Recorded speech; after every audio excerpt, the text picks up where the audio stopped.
Nangna haiba khuding aina yagani Aina haiba khuding nangna yadrasu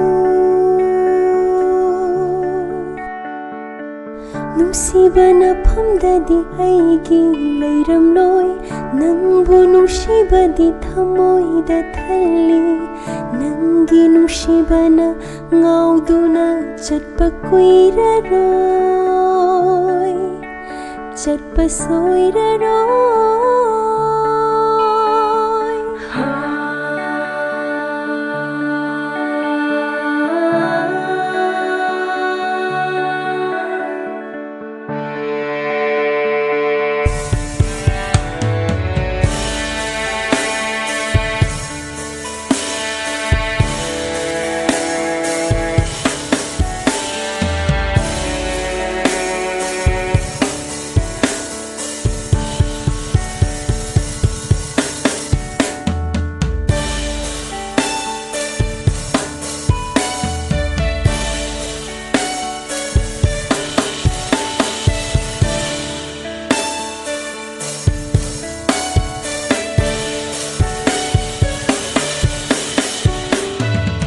Nanggi tinaba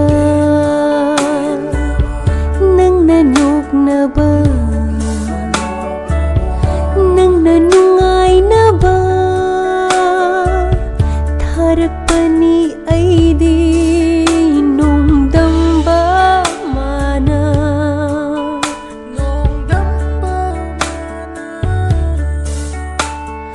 Waraba MATAMDA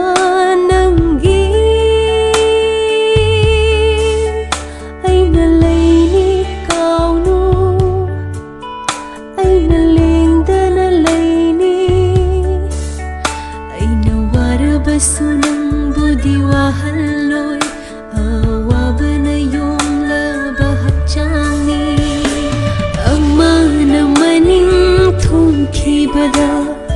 amadi thamoi kai horani mahausa